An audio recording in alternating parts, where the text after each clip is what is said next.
Enterprise, Enterprise. I have arrived. Strange lair. A planet they call the heavy metal paradise. The natives call this domain the Dreadful Den. I will report back later on my findings. Signing out, Mr. Sulu.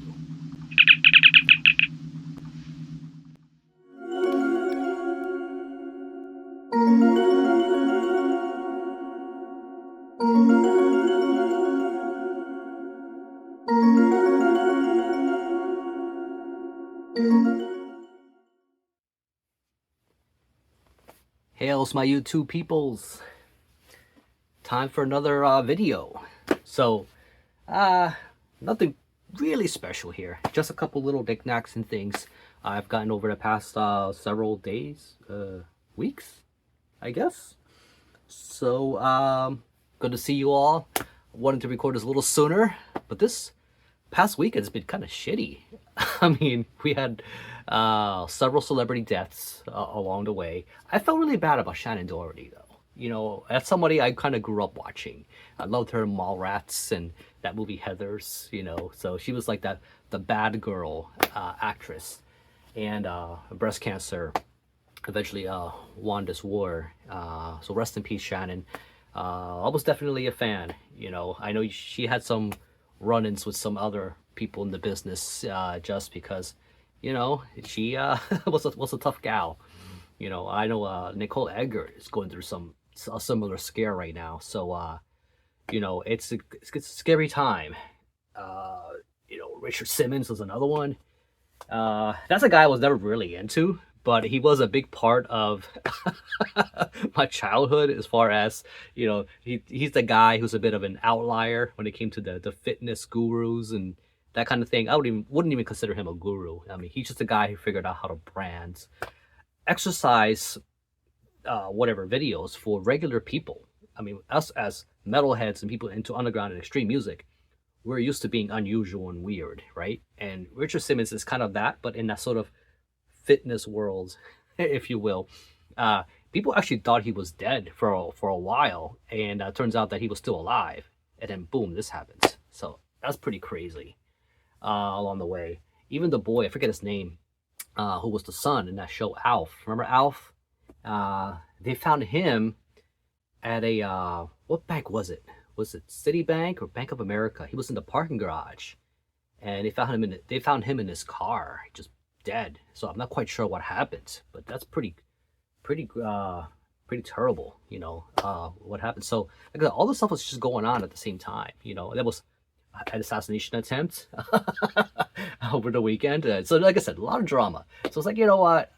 I'm not feeling the vibes to do the video. But today, a little better, show you guys some stuff. So what do I have in this bag of tricks here? First things first. So the last thing I put up was a VCLT thing from stuff I got from Logan. And so I completely overlooked one item that was in the box, and it was actually a zine that he put in there covering certain bands. So this is called Paranoise, which is local to New Orleans. Issue number 59. So thank you, Logan, once again. I'm not trying to stretch out your VCLT stuff. I just forgot this particular item. I'm glad these kind of things still exist. I mean, this is underground of the underground of the underground. Love it. And so I don't know if you actually paid $2 for this or not. It says it right there. But yeah, I was particularly psyched about seeing Soylent Green featured on here. That's probably why you threw that in there, right? You knew the fucking, you know, that would pitch me a tent, seeing Soylent Green on there. And I'm not going to report if I pitched a tent or not. But anyway, so cool interview. It just talks about Soylent Green getting back together, and you know, just for limited show run. They just announced they're doing a little thing going on in New Orleans, and I think Logan's gonna go see them. Bastard, jealous. I've never seen Soylent Green live. By the time life happened for me and I was able to have that opportunity, they decided to break up. So, but I may get a chance if they decide to come around Philly. But you know what? A goat whore doesn't even come around in my city. So I don't know. Mr. Ben Falkest, come to Philly, man. You know, we'd love to see you live. Though they did play Maryland Death Fest, which I couldn't go this year, which, you know, bummer. Wah, wah. So I got a few things also in here. Let me see. First, let me get this one out of the way. So I went to go see Horrendous and Tomb Mold, along with Witching. I love me some Witching. With my buddy old pal Jeff, Mr. Gas Mask Hand Grenade Dude. And enjoyable show. I'm sure you see all his Instagram posts. And managed to snag this cool tee over there. And I was sitting at the table. I don't know how long this design's been around, but it's got this, like, I'm a sucker for lasers shooting out of the eyes. So this had that sitting there. Look how beautiful that thing is.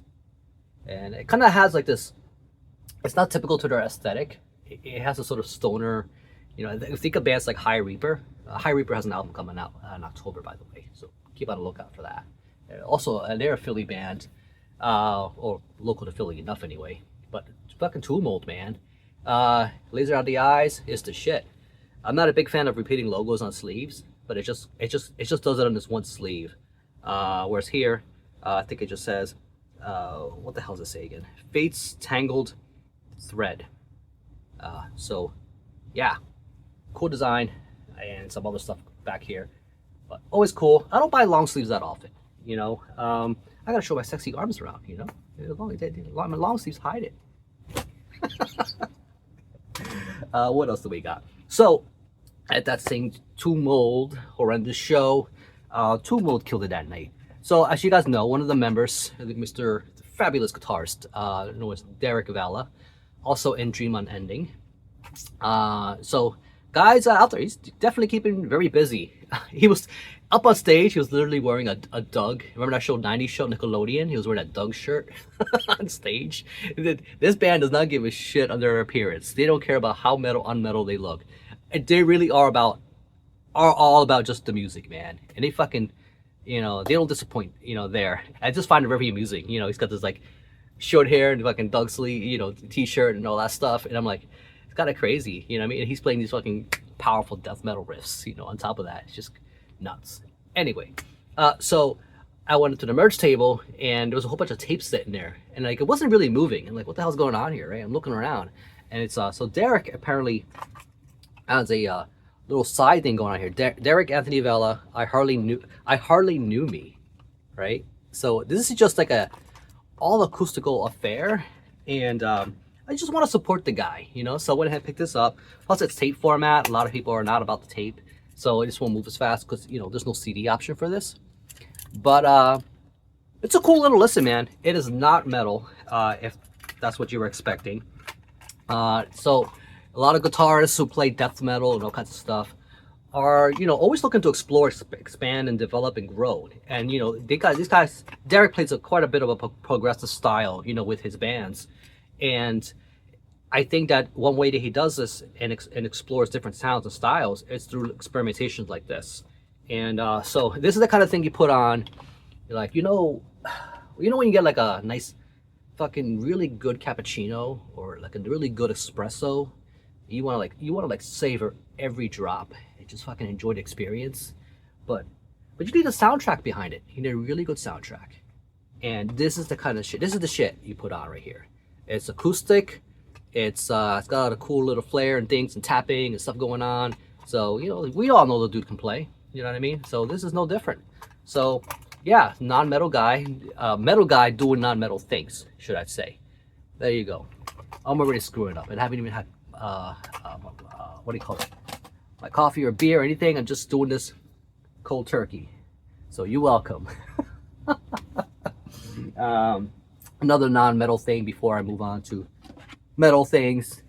So yeah, I found this used sitting there and it had a cool cover, and I realized it was the X-Files soundtrack from 1996. And so the show premiered.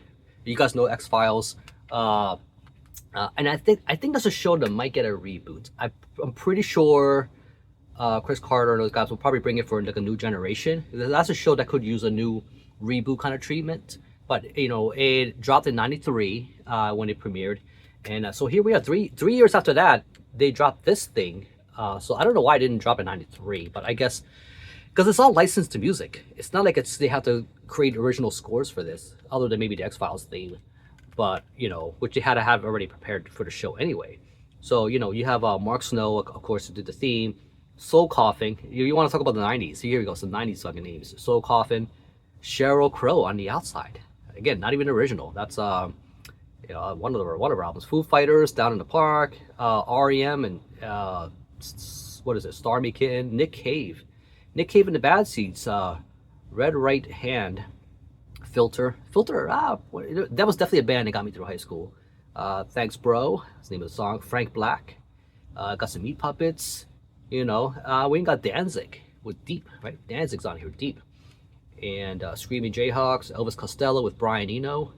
I think is very fitting for something like this. Rob Zombie with Alice Cooper, Hands of Death, Burn Baby Burn. You got PM Dawn. Remember PM Dawn? You know, for those of you who explore music outside of metal, would know PM Dawn. And then you got the X-Files theme with the PM Dawn remix. I didn't know there was such a thing. But yeah, so one cool little thing about this is, you know, I love this little corner right here of the artwork with this little alien. Alien's always cool. Big ass split sticker right there. Pride and Joy right there. Cool stuff. But check this out. If you don't already have a copy, but if you don't, still worth a pickup for the artwork. So this is a part of a bigger painting. And look at that. Fucking crazy. I mean, you got the cigarette man, right? You got all this creatures and shit and stuff that went on through the show. Just a little kind of a illustration of or an amalgamation of different things. So I just love this, man. This reminds me of that one. What the hell was the one Acid Witch EP with the what is it, Return of the Living Dead soundtrack? Like all the covers, it kind of has that feel and look to it. So fucking awesome, man. It's just a shame it's not larger. I would love a giant poster of this. I would definitely be all over that.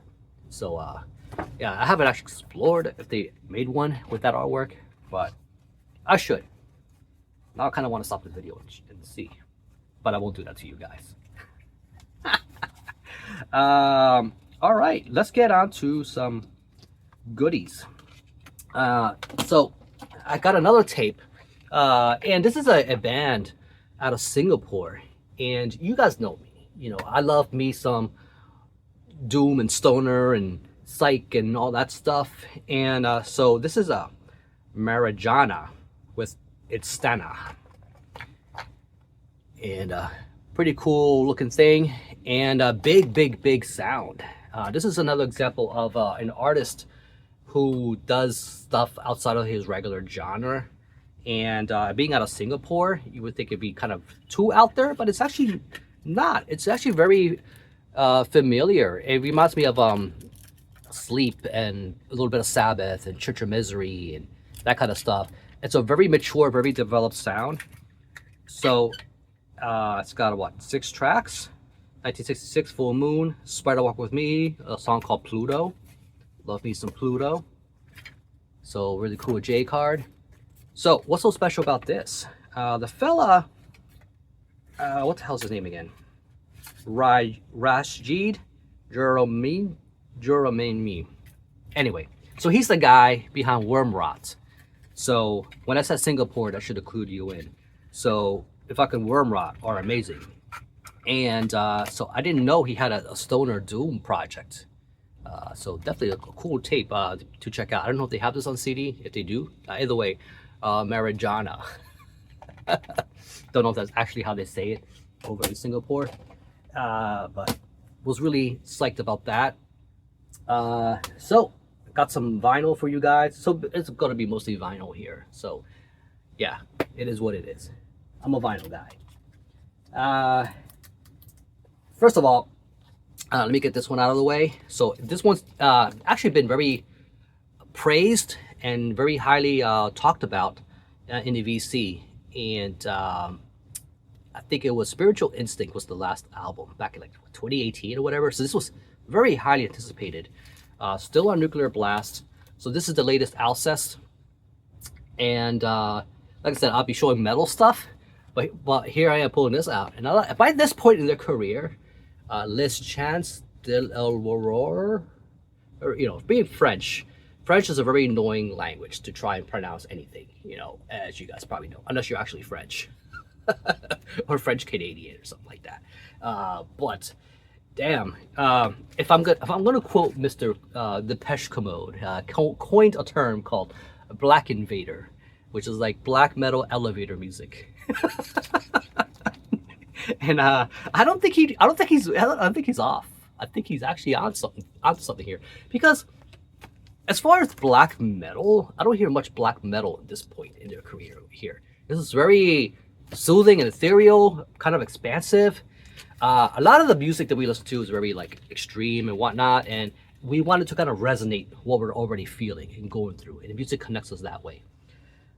This kind of thing, it's the kind of thing I would put on when I don't want to feel that thing. I wanted to, you know, kind of put me in a place, put me in a spot of how I want to feel. I want to feel more brighter and lighter, right? Now, a lot of you who want to be stuck in Satan mode 24/7, right? I'm gonna go boo to this, right? I don't want to feel fucking lighter and brighter and all this stuff, you know what I mean? But hey, it sucks, man. It's depressing to fucking always be there. You know, and I'm naturally a sad boy too. You know what I mean? I'm angry boy some of the time, sad boy a lot of times. But there's some times I want to be, you know, just, and this is where this sort of black gaze, post metal, shoegazy kind of thing will fit in. A band like Alcest would fit the bill. These guys have been doing this for a while, several albums in their career, and I think that they didn't disappoint. This is going to be on a lot of people's end year lists, for sure. Very great songwriting. It said, so yeah, I got the P yellow thing. I think this is the most common variant, right? I'm not sure. I don't know. That's what they had. But great listen. But is this something I want to put on all the time and always in the mood for? Alcest is one of those spotty bands for me. You know, I do enjoy some of their albums, but like, was it the one Les Voyages? There's a few that I do return to every now and then. But yeah, this is something you know, I would not say you listen to black metal, right? Or post black metal. Yeah, Alcest, #1. Like, it's not something I would definitely consider a high on the list for people, because it's kind of an acquired taste, I think, for some. But overall, I think they're great for what they do.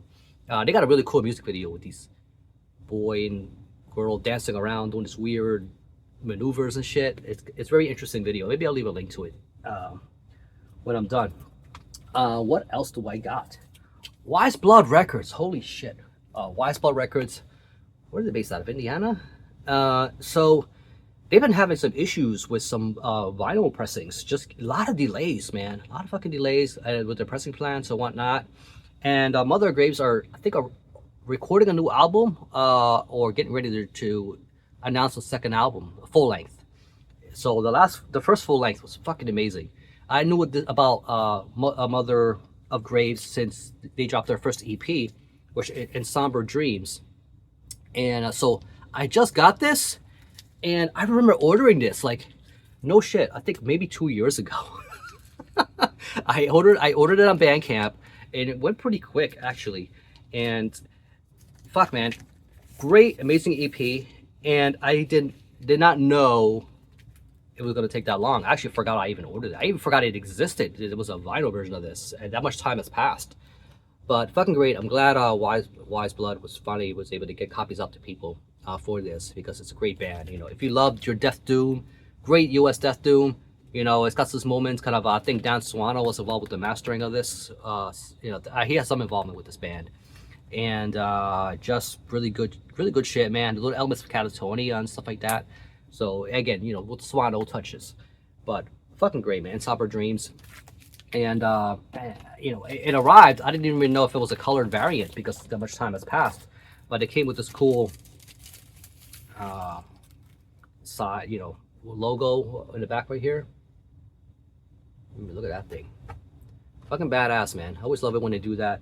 You know, don't leave the don't cheap out. Leave the what do you call it? The other side completely empty. You know, like do something cool with it. So finally got that. As far as Wise Blood Records, I'm actually still waiting on another vinyl. So as you guys know, a Black Knife, and they I think based out of Kentucky. So they released their last. They broke up, so the band's no longer active. And Josh, who's goes by Hellwolf, is actually in that band Glass Coffin. You know, that's his band, and I'm still waiting on the LP for that. I ordered that back in like November.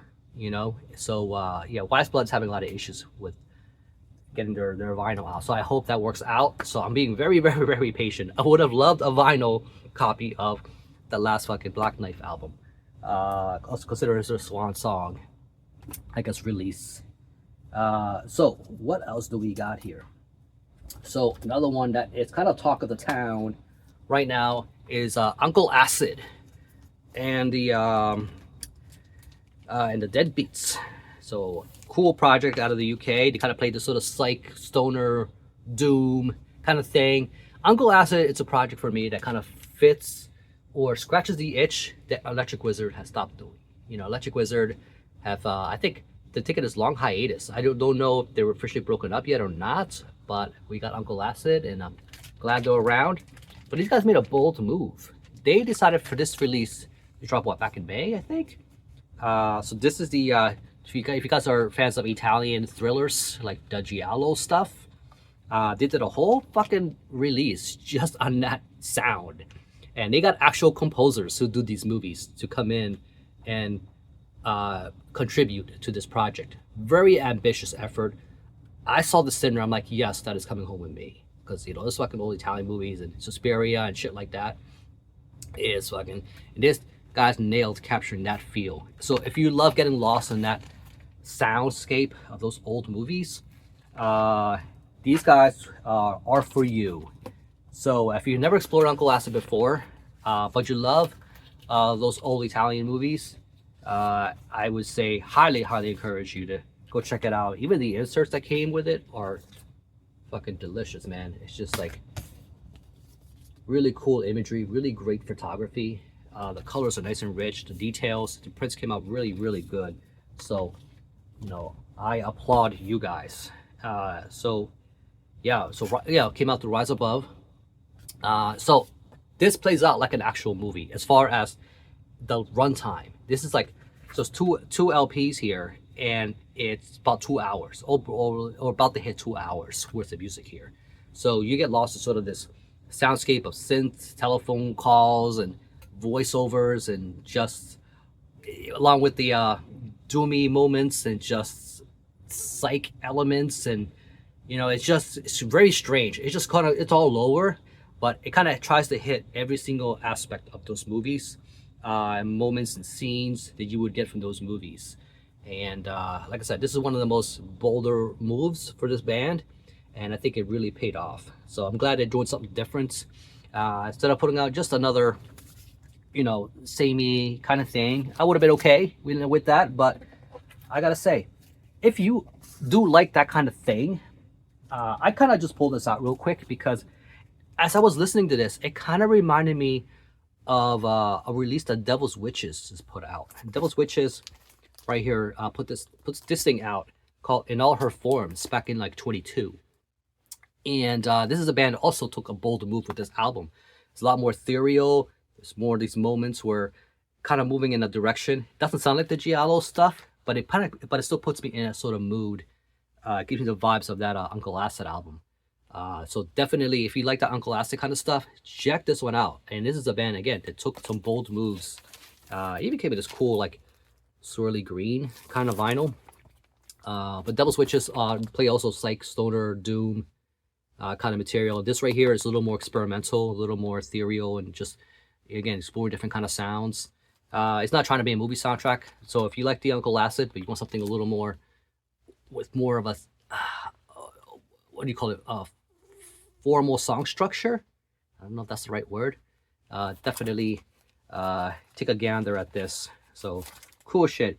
As far as the Uncle Acid, I completely forgot to show you, which I think the purple is here. There's the phone, the telephone, which is very fitting because it's all over the damn release.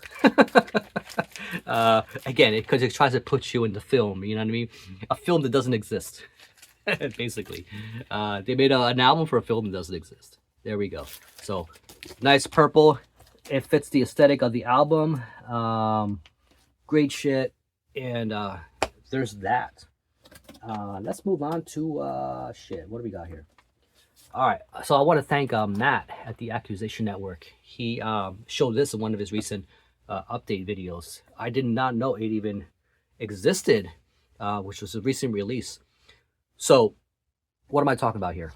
So the Metalhead Box, I am not a subscriber, but he ordered something through there, and apparently they had a vinyl exclusive, and I saw that thing, my fucking jaw was just like here. So once I put my jaw back, you know, in its proper place, I was just like, that is pretty sick, man. That is pretty sick. So you can actually order this a la carte, and you do not have to be a subscriber to Metalhead Box to grab the Gorguts, this incarnate. It's not a real split. It's a split release, but it's actually their original demos before they released their full lengths. And so fucking amazing. And I came in this kind of red. I don't think it's a marble. Is it a marble? I don't even know. Shit. It's cool though. It's a nice bloody kind of red. Almost semi-transparent. Cool. I think it's the only color really you can get for this. It's got the little limited collector's edition Metalhead Box thing right here. And you can totally tell the artist was going for that Seagrave homage right here. This is not his typical art style. He's a artist from Singapore called Didi, something like that. And amazing artist, by the way. He does some really good shit. And the way he's able to kind of, I guess, just imitate the old Seagrave stuff here, it's pretty cool. I know this Incarnate never released anything. They were very short-lived album. They only had like the one full length, so never had anything with Seagrave on it. But Gorguts did. You know, Consider Dead still one of my favorite album covers that they put out. But yeah, they got Seagrave on their releases, and really cool shit. Gorguts nowadays, man, I don't know. So again, this is their original demo, and so let me see. Yeah, it did come with an insert. And Luke LeMay, I think Luke LeMay is still the only original member left in this band. You have people come through. Kevin Huffnagel's in the band now. I think Dan Mongrain was in there for a minute. Yeah, really good shit. This is from 1990. Fucking original lineup, man. Look at that shit. So really cool. What the hell? Oh yeah, and this Incarnate right here. James Murphy's old band, and amazing fucking shit. So this is the demo with yeah, Alex Marquez is credited here as being the drummer. And Alex Marquez, man, a guy, amazing fucking drummer too, man. You guys know him from Malevolent Creation. What else was he on? I mean, I think he was in Demolition Hammer for a minute, and Solstice. So you know, legendary drummer. But he was only on this demo. When they released the full length, the drummer in that album, Dreams of the Carrying Kind. There we go. Name escaped me. Dreams of the Carrying Kind. Tomas, forget his name. He just passed away back in May. So rest in peace, Tomas. Love that Disincarnate album.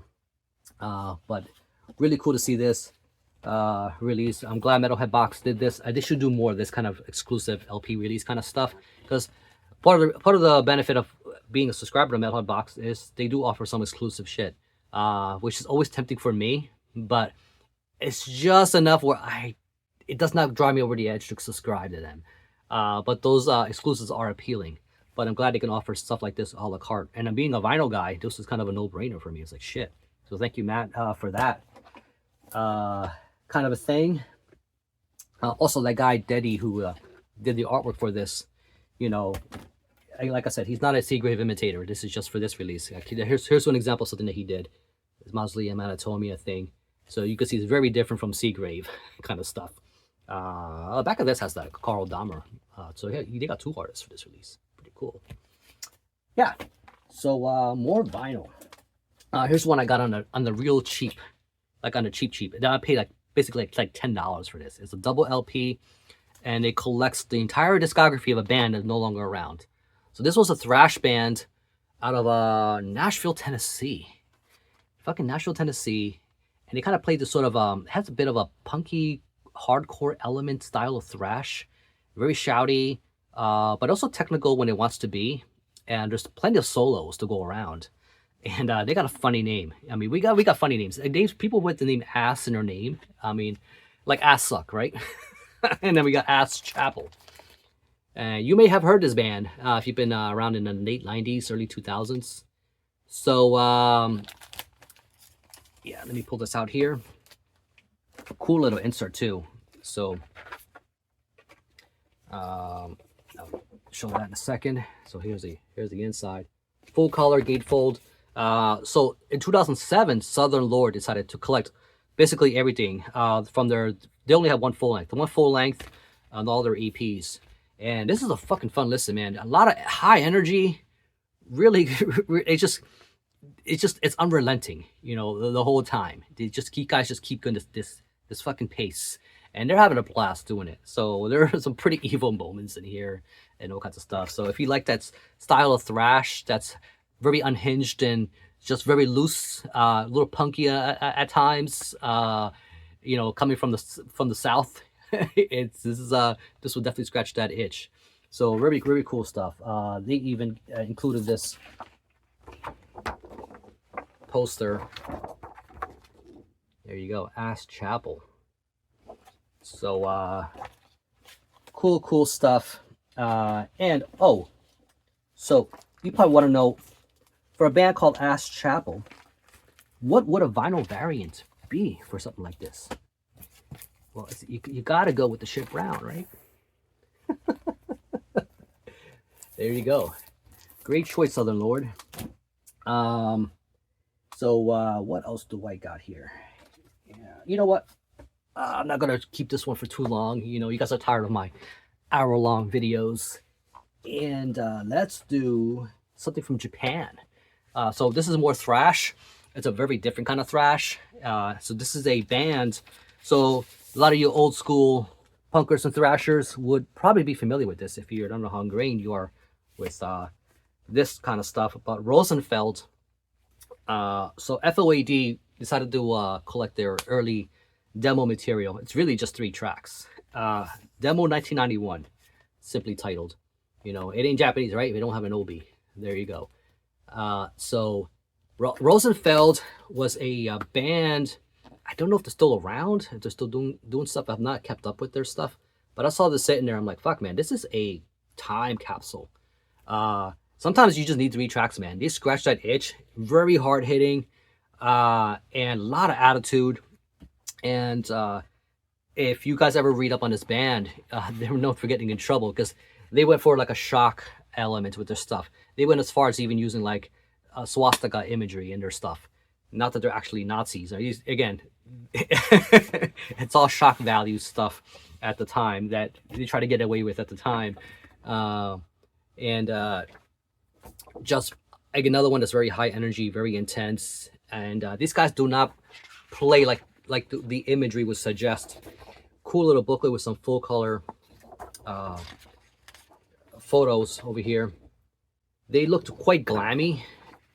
They had a bit of an androgynous thing going on, so it was kind of amusing that they would do some shows and show swastika imagery and shit like that at the same time. And their way of kind of being extreme. Japan, it just puts a lot of strange things just to begin with. So interesting release, cool time capsule of stuff that was going on there at the time. And yeah, I think this was recorded and mastered at Milano, Italy. So yeah, cool shit. Demo 91. The actual vinyl, it's a cool little variant. I love the way it fits the color with the cover. It's sort of like this marbled. Yeah, it also has a cool silk screen on the back. Rosenfeld. Look at that shit. And this is what I'm talking about. It's like when I show them other graves. Do something with the other side. I mean, this right here is only 3 tracks. But it fits the look really, really well. So again, if you are a collector of all things thrash metal from around the world, and you want a taste of that slice of history, fucking grab that demo. It's pretty cool. And I really enjoyed it. Just 3 tracks, but man, I am completely satisfied. Yeah, so I will leave it at that. Again, just meant to be a quick video. Thank you all for watching. And I got to report back to the Enterprise. So Scotty, beat me up. And I'll catch you all later. And y'all keep it dreadful. You know how we do it around here.